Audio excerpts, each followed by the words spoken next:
Hello students, आज हम पाठ 11 सांख्यिकी में आओ जाने का अगला भाग देखने वाले हैं, जिसमें हम एक नया टॉपिक सीखेंगे, विभाजित स्तंभालेख, जिसे अंग्रेजी में कहते हैं सब डिवाइडेड बार डायग्राम।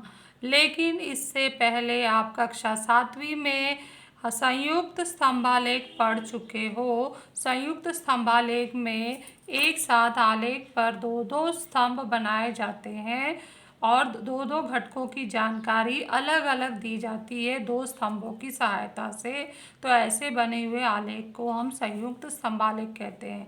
तो आप लोग संयुक्त स्तंभालेख के रूप में पहले भी आलेख बना चुके हो। उसी का ही आगे का भाग है, दूसरा पार्ट सीखना है 8वीं में, वो है विभाजित स्तंभालेख। विभाजित स्तंभालेख को अंग्रेजी में सब डिवाइडेड बार डायग्राम कहते हैं। संयुक्त स्तंभालेख और विभाजित स्तंभालेख में अंतर क्या है कि यहाँ पर दो या दो से अधिक घटकों को जानकारी देने के लिए अलग अलग स्तंभों का उपयोग होता है, और विभाजित स्तंभालेख में खासियत ये है कि यहाँ पर दो या दो से अधिक घटकों की जानकारी देने के लिए एक ही स्तंभ का उपयोग किया जाता है। तो यही खासियत है, यहाँ पर एक ही स्तंभ में कई घटकों की जानकारी दी जा सकती है, इसलिए यह विभाजित स्तंभालेख या सब डिवाइडेड बार डायग्राम कहलाता है। संयुक्त स्तंभालेख में जितने घटक होंगे उतने स्तंभों का उपयोग किया जाता है। तो यही मुख्य अंतर है। अब इसका परिभाषा भी हम लिखेंगे और इस विभाजित स्तंभालेख को कैसे बनाएं इस उदाहरण द्वारा समझेंगे। यह उदाहरण पेज नंबर 70 पर बताया गया है आपके गणित के किताब में। तो इसको हमें अपने आलेख के बुक में लिखना है, यहाँ बनाना नहीं है। पूरी सारणी हमें आलेख के बुक में लिखना है। तो चलो बच्चों, देखते हैं कि आलेख का बुक आपको लेना है तो वहाँ क्या क्या लिखना है। तो ये आपका आलेख का बुक है, 40 पेज या 50 पेज का जो मार्केट में मिलता है वो आपको ले लेना है। उसके फर्स्ट पेज पर आपको पाठ, यहाँ पे नाम, स्टैंडर्ड, डिवीज़न डाल देना है और सब्जेक्ट डाल देना है। उसके बाद पहला कॉलम में पाठ 11 का विभाजित, पाठ 11 का नाम लिखने की आवश्यकता नहीं है। पाठ 11 का हम क्या टॉपिक कर रहे हैं वो लिखना है, विभाजित स्तंभालेख, और डेट डाल देना है 25 फरवरी का, क्योंकि उस दिन ये वीडियो ग्रुप में भेजा जाएगा। इसके बाद हम शुरू करते हैं फर्स्ट पेज। फर्स्ट पेज एक लिखने वाला है और इस तरफ आलेख का पेज है। लेकिन सबसे पहले हम लिखने वाला भाग देख लेते हैं क्या है। तो लिखने वाले भाग में हम ऊपर यहाँ डेट डालेंगे। उसके बाद यहाँ पाठ 11 विभाजित स्तंभालेख, उसका अंग्रेजी में जो नाम है सब डिवाइडेड बार डायग्राम लिखेंगे। इसके बाद विभाजित स्तंभालेख का परिभाषा यहाँ अभी बोलकर मैं बताई थी, वापस यहाँ परिभाषा लिखा है, तो आपको भी ये नोटबुक में लिखना है। पहले पेज पर एक ही स्तंभ में दो या दो से अधिक घटकों की जानकारी दी जाए उसे विभाजित स्तंभालेख कहते हैं। तो ये हो गया विभाजित स्तंभालेख का परिभाषा। और अब हम इस स्तंभ को हम कैसे बनाएं आलेख पर, ये समझने के लिए पेज नंबर 70 का उदाहरण का जो दिया गया है ये आपके किताब में भी है। तो ये वाला जो बॉक्स पूरा बना हुआ है ये यहाँ अपने नोटबुक में, आलेख पेज के नोटबुक में बना लेना है, वही देखकर बनाया गया है।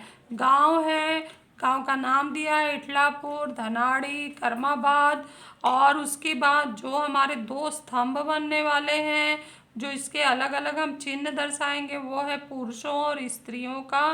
तुलना किया जा रहा है कि गांव में पुरुषों की संख्या कितनी है और स्त्रियों की, और ये पुरुष किस प्रकार के हैं, मजदूर पुरुष और मजदूर स्त्री की संख्या कितनी है वो यहाँ पे दर्शाया गया। तो इटलापुर में पुरुष मजदूर 180 है, स्त्री मजदूर 120 है। धनाड़ी में पुरुष मजदूर 80 है, स्त्री मजदूर 40 है। करमाबाद में पुरुष मजदूर 100 है और स्त्री मजदूर 60 है। और इसके बाद हमें अगर हमें स्तंभालेख हमें विभाजित स्तंभालेख इसका बनाना है तो इसको पहले सारणी समझ लेना है कि क्या क्या जानकारी दिया है। तो अभी अभी मैं बताई ये गांव का नाप है और ये पुरुष मजदूरों की संख्या और स्त्री मजदूरों की संख्या है। इसके बाद हमें इसका अगर हम विभाजित स्तंभालेख बनाना चाहते हैं तो ये कुल वाला लाइन अक्सर दिया नहीं होता है और यहाँ जो दिया है तो यहाँ पे अधूरा दिया है, टोटल कुछ में नहीं किया है। तो हमेशा जब भी विभाजित स्तंभालेख बनाना हो तो 2 कॉलम जानकारी देके तीसरा बना नहीं होता है, तीसरा आपको टोटल करके बना लेना है और उसमें तुम्हें जितने भी दिए गए उस गांव का टोटल करना है। तो यह एक करके हमें दिया है 180 धन 120 300 है, 80 धन 40 यहाँ पर कितना आएगा ये टोटल करके यहाँ लिख लो 120। इसको मैं पेन से लिखती हूँ, पेंसिल से हम आलेख बनाएंगे। 120 हो गया और 100 धन 60 किया तो 160 हो गया। तो इसका मतलब जो बॉक्स खाली था हमने भर दिया और ये बॉक्स भी समझ लिया है। अब हम आलेख बनाने चलते हैं। आलेख पे पता है कि आपको एक्स अक्ष और वाई अक्ष खींचना होता है जो दोनों लंब पर एक दूसरे को शून्य पर प्रतिच्छेदित करते हैं। तो ये हमारा जो है आलेख है। यहाँ पर हमने लाइन खींच लिया है। लाइन खींचने को समय लगता, वीडियो लंबा हो जाता है इसलिए मैं पहले से ही खींच के रखी हूँ। तो यहाँ बनाने के लिए ऊपर हम पैमाना लिखेंगे। पहले यहाँ पर जो है क्षैतिज रेखा एक खींचेंगे वो एक्स अक्ष है और इसी पर लंबवत वाई अक्ष रेखा खींचेंगे जो लंब है और शून्य पर प्रतिच्छेदित कर रहा है, ये ध्यान देना है। और साथ में ध्यान देना है कि ये जो आलेख के जो है डार्क हरे लाइन, ये डार्क हरे लाइन दिख रहे हैं, इसी पर जो भी लाइन खींचना है इसी डार्क ग्रीन लाइन पर आपको खींचना है। हल्की हरी लाइन पे कोई भी रेख नहीं खींचना है। हल्की हरी लाइन हमारे रेख खींचने के लिए नहीं होता है। अगर हमें आलेख बनाना है तो ये सबसे जो डार्क बहुत गाढ़े हरे रंग की जो दिखाई दे रही है उसी पर खींचना है। तो आप अपना पेज के हिसाब से दूरी देखकर यहाँ पर एक्स अक्ष खींच सकते हैं। तो स्केल की सहायता से आपको यहाँ पर एक्स अक्ष खींचना है, एक्स अक्ष खींचना है ये इस तरह से। इसके बाद आपको यहाँ पे 2 या 3 बॉक्स का गैप छोड़कर वाई अक्ष खींचना है। वाई अक्ष खींच लेने के बाद उसको शून्य पर प्रतिच्छेदित करता हुआ बताना है। इसके बाद ये खींच लिया तो अब इस पर हमें संख्या दर्शाना है। वाई अक्ष पर हम क्या दर्शाएंगे, मजदूरों की संख्या। और एक्स अक्ष पर हमेशा जानकारी होगी कि वो किस चीज़ की जानकारी दी है। तो हमें किसके दिए गए, गांव के नाम दिए गए हैं। तो एक्स अक्ष पर हमेशा गांव के नाम है वो आएंगे और पैमाना हमें लिखना है। पैमाना हम संख्या के हिसाब से हमें यहाँ दिया गया है। तो हम देख रहे हैं कि यहाँ पर संख्या 40 80 120 160 इस तरह से आ रहा है। तो 40 के समान अंतर से संख्या ली जा रही है। तो यहाँ पर लिखा भी गया है पैमाना वाई अक्ष पर 1 सेमी बराबर 40 मजदूर और एक्स अक्ष पर हमने क्या लिया है, गांव का नाम लिया है। और जो मैं बताई थी ना पुरुष मजदूर और स्त्री मजदूर को चिन्हों से बताना है, तो पुरुष मजदूर को हमने छायांकित कर दिया है और स्त्री मजदूर को खाली बॉक्स रखा है। तो जो ये हमारा है जो संख्या का दिख रहा है यहाँ पर, ये सारी संख्याएं जो हम वाई अक्ष पे दर्शाएंगे और ये गांव के नाम कहाँ पर है, एक्स अक्ष पर। और ये पुरुष मजदूर और स्त्री मजदूर का चिन्ह के रूप में दर्शाएंगे। मतलब ये पूरा बॉक्स हम कहाँ आलेख पर दर्शा रहे हैं वो आपको समझ में आ जाना चाहिए कि गांव का नाम कहाँ है, बताओ, एक्स अक्ष पर। पुरुष और मजदूर और स्त्री मजदूर कहाँ है, चिन्ह बनकर स्तंभ के अंदर दर्शाए जाएंगे। और ये सब संख्या हम कहाँ दर्शाएंगे, वाई अक्ष पर। तो ये सब, चलो हम शुरू करते हैं बनाना। तो इसके लिए अब यहाँ हम देख रहे हैं कि वाई अक्ष पर हमने संख्या ले लिया है 40 समान अंतर से। 4 शून्य के बाद एक बॉक्स छोड़ा, 1 सेंटीमीटर बोला है, मतलब ये जो एक बॉक्स है ना पूरा 1 सेंटीमीटर होता है हमारे स्केल का। जो 1 सेंटीमीटर है उससे नाप कर देख सकते हैं, 0 से 1 परफेक्ट 1 सेंटीमीटर होता है। पूरे स्केल की लाइन ही है सर, आप पूरा गिन के देख सकते हो। तो ये 1 सेंटीमीटर हमारा 40 के बराबर है। 40 क्या, मजदूरों की संख्या। 40 के बाद 40 जोड़ दो 80, उसमें 40 जोड़ दो 120, उसमें 40 जोड़ दो 160, फिर 200, 240, 280, 320। तो हमने कहाँ तक लेना है, हमारा जो आखिरी नंबर है 300, हाँ सबसे बड़ी संख्या है और छोटी संख्या 40 है। तो 40 से शुरू करके 40 के ही समान अंतर में हमने 320 तक संख्या लिया है।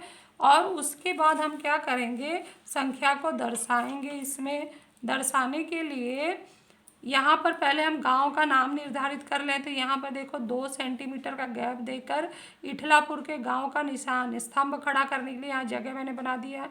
फिर 2 सेंटीमीटर 2 बॉक्स छोड़ दिया, तीसरे बॉक्स में फिर समान अंतर छोड़ रही मैं, तीसरा बॉक्स जो रखा है वो स्तंभ बनाने के लिए, फिर 2 बॉक्स छोड़ दिया। जो यहाँ का अगला बॉक्स हमने रखा है इस गांव का स्तंभ दर्शाने के लिए, ये इटलापुर है, ये धनौड़ी है और ये करमाबाद है। गांव का नाम एक्स अक्ष पर क्या दर्शा रहे हैं, गांव का नाम, और वाई अक्ष पर क्या दिखा रहे हैं, मजदूरों की संख्या।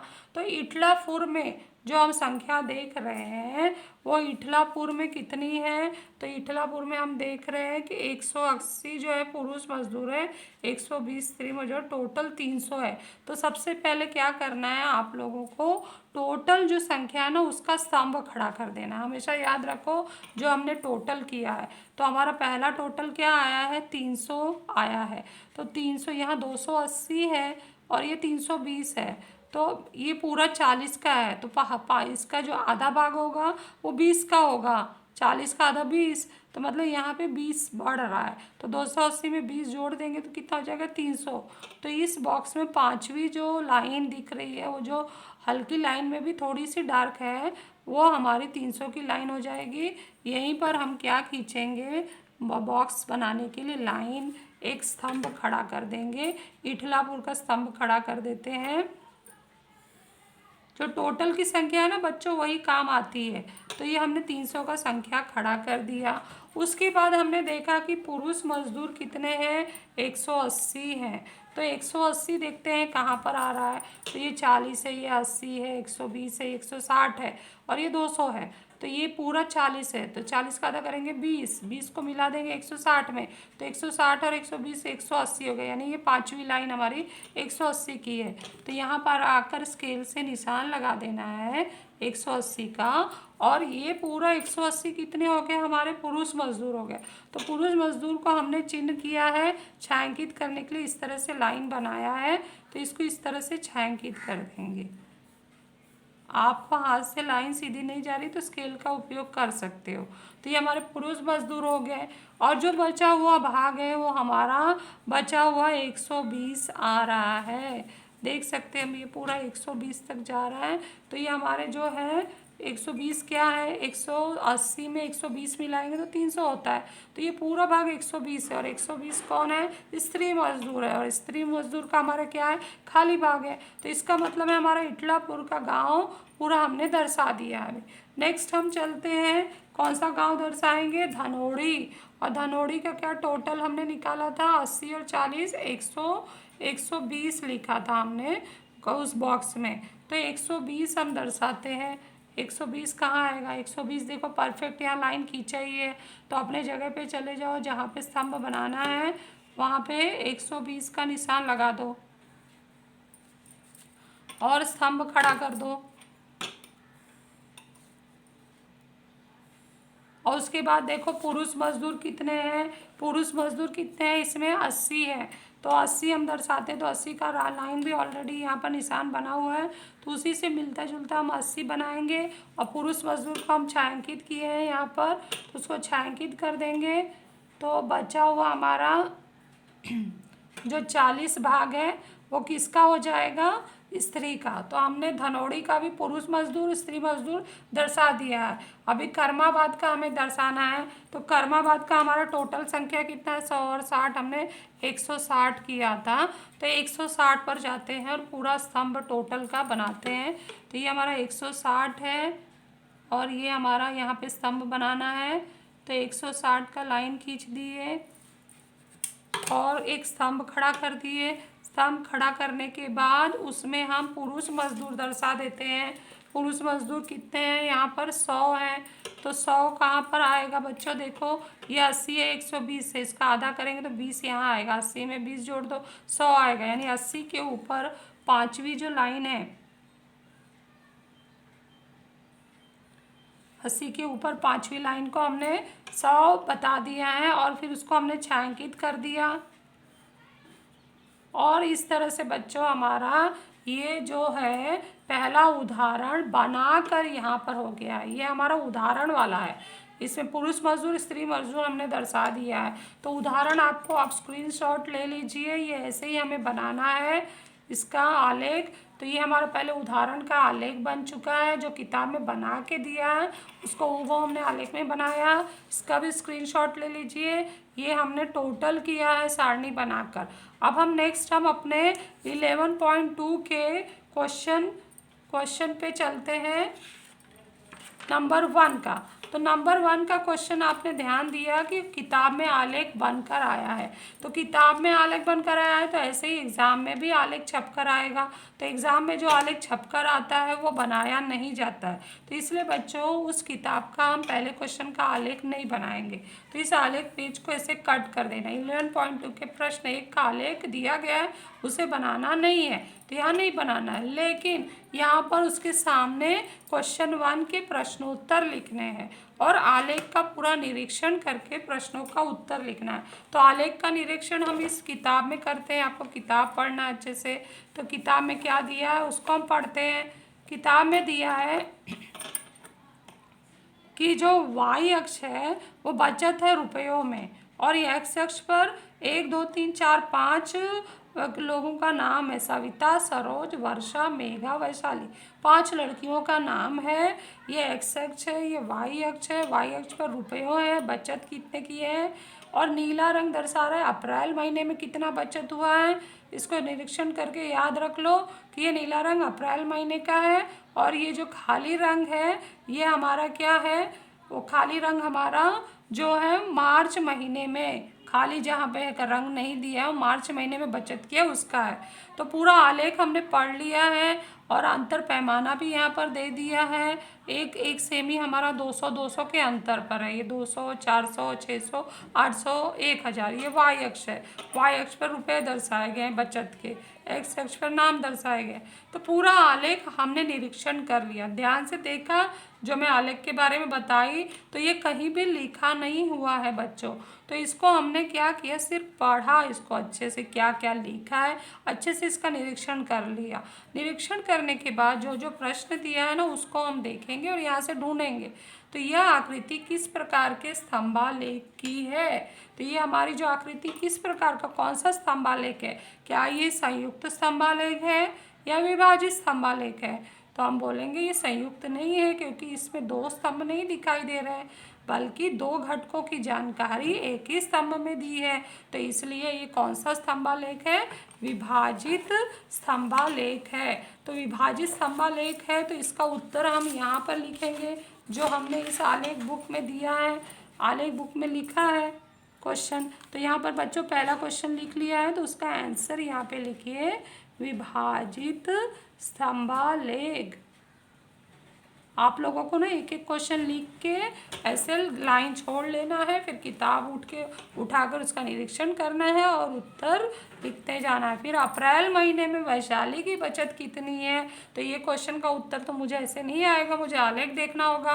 तो आलेख चलो देखते हैं स्तंभालेख। तो यहाँ पर वैशाली बोला है और अप्रैल बोला है, तो अप्रैल का तो नीला रंग है। तो वैशाली अप्रैल महीने में कितनी बचत की है, देखो बताओ तो कितनी बचत की है। ये जो लाइन यहाँ ख़त्म हो रही जाके इसको टच करो नंबर से, तो ये कौन से टच हो रहे, 600। 600 की इकाई क्या है, रुपए है। तो वैशाली ने अप्रैल महीने में 600 रुपये की बचत की है।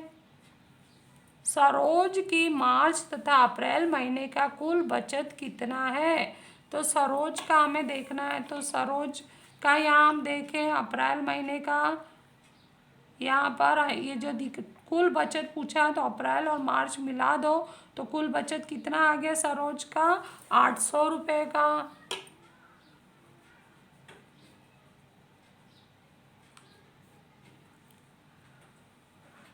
जिसमें से उसने यहाँ पर 400 रुपये तो बचाए हैं अप्रैल महीने में और 400 बचा लिए हैं मार्च महीने में, तो टोटल 800 हो गया है सरोज का। नेक्स्ट क्वेश्चन पढ़ते हैं। सविता की कुल बचत मेघा की कुल बचत से कितनी अधिक है? तो हम देखते हैं सविता की बचत कितनी है और हमसे क्या पूछा है, कुल बचत कितनी है। कुल बचत के बारे में बोल रहा है। तो सविता ने पूरा मिला के अप्रैल और मार्च का 1000 रुपये बचत की है। और हमें नेक्स्ट दूसरा किसका पूछा है, मेघा का कुल बचत देखें तो ये 400 और ये 600 है और ये पूरा जो 1 सेंटीमीटर है वो 200 का है, तो आधा करेंगे तो 100, यानी पांचवी लाइन 100 पर है, तो 100 किससे जुड़ेगा, 400 से। तो ये पांचवी लाइन हमारी यहाँ टकरा रही है, ये पांचवी लाइन, तो ये क्या हो गया 500। तो मेघा की कुल बचत 500 है और सविता की 1000 है। तो अंतर निकालेंगे, 1000 में 500 घटा दो तो कितनी अधिक हुई सविता की, तो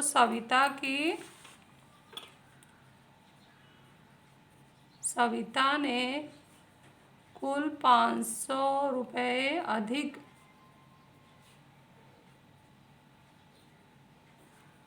बचत की है मेघा की बचत से। तो ऐसे ये उत्तर लिख देना है। फिर अप्रैल महीने में सबसे कम बचत किसकी है?